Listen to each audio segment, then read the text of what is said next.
आदाब, मैं आगा खुर्शीद खान। चुनावी अखाड़े में लड़ाई मुख्य रूप से एनडीए बनाम इंडिया गठबंधन की है। पहले फेज में नरेंद्र मोदी सरकार के 8 मंत्रियों की किस्मत दांव पर लगी है। चुनाव आयोग की डेट शीट के अनुसार चुनाव 7 चरणों में होंगे, जिसके नतीजे 4 जून 2024 को आएंगे। पहले चरण का मतदान आमतौर पर शांतिपूर्ण तरीके से खत्म हो गया। पश्चिमी बंगाल के कोच विहार और मणिपुर के इम्फाल में हुई छुटपुट घटनाओं के अतिरिक्त कहीं कोई अप्रिय समाचार नहीं मिला है। वहीं छत्तीसगढ़ में एक ग्रेनेड लॉन्चर के गोले में दुर्घटनावश विस्फोट होने से सीआरपीएफ के एक जवान की मौत हो गई। शाम 6 बजे तक कतारों में लगे लोगों को वोट डालने की अनुमति दी गई। वोट डालने के लिए सभी मतदाताओं का धन्यवाद, क्योंकि वोट देने का प्रयास भी बहुत महत्वपूर्ण कर्तव्य है।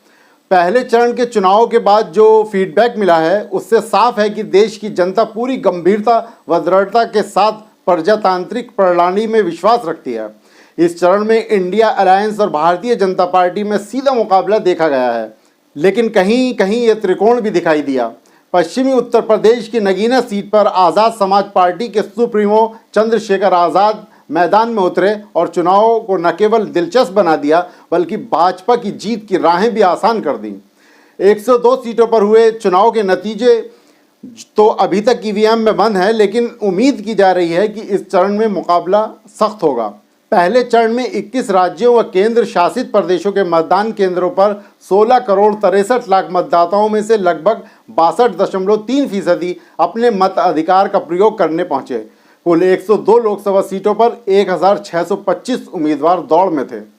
अरुणाचल प्रदेश और सिक्किम के लोगों ने नई विधानसभाओं के लिए भी वोट डाले।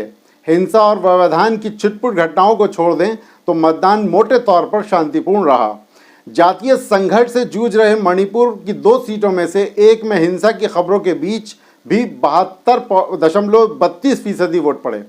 उत्तर प्रदेश में 8 लोकसभा सीटों पर पहले चरण के लिए मतदान हुआ। आसाम में 60.70%, बिहार में 39.73%, छत्तीसगढ़ में 58.14%, मध्य प्रदेश में 53.40% मतदान हुआ। बिहार के पूर्व उप मुख्यमंत्री और आरजेडी नेता तेजस्वी यादव ने कहा, हम पहले चरण की 4 सीटें जीत रहे हैं। लोगों ने बढ़ चढ़ कर वोट डाली है। मौजूदा सरकार से लोग गुस्से में हैं। तमिलनाडु की सभी 39 सीटों पर आम चुनाव के पहले चरण में मतदान हुआ। राज्य में राजनीतिक प्रवेश के लिए भारतीय जनता पार्टी ने इस बार अपना सबसे महत्वाकांक्षी प्रयास किया। भाजपा तमिलनाडु में पैर पसारने की आस लगाए है, जहां द्रविड़वादी पार्टी विभिन्न किस्म की चुनौतियों का सामना कर रही हैं। तमिलनाडु में डीएमके ने राज्य सत्ता और सामाजिक सत्ता पर अपनी पकड़ बनाए रखी है, लेकिन भाजपा ने इस राज्य में अपनी पैठ बनानी शुरू कर दी है। तमिलनाडु पर भाजपा के ध्यान केंद्रित करने के वैचारिक और रणनीतिक दोनों पहलू हैं। पार्टी का यह मानना वाजिब है कि वाम दलों के प्रभाव क्षेत्र के बाहर उसकी राजनीति का सबसे मजबूत प्रतिरोध तमिलनाडु से है। रणनीतिक रूप से भाजपा को नए इलाकों में कुछ सीट हासिल करने की ज़रूरत है, क्योंकि हिंदी पट्टी के अपने गढ़ में वह शिखर छू चुकी है तथा वहां और ज़्यादा नहीं बढ़ सकती। शुक्रवार को राजस्थान, मध्य प्रदेश और उत्तर प्रदेश के जिन हिस्सों में मतदान हुआ, वहां से आई खबरें बताती हैं कि सत्तारूढ़ भाजपा को विपरीत हवाओं का सामना करना पड़ा। राजस्थान में हुए पहले चरण के मतदान में शेखावटी हिस्से में बीजेपी को कड़ी टक्कर मिली है। इसके अलावा कोटा, सिरोही और नागौर में भी चुनाव बहुत कड़ा माना जा रहा है। इसी तरह बिहार और पश्चिम उत्तर प्रदेश में भी भारतीय जनता पार्टी की राहें आसान नहीं मानी जा रही हैं।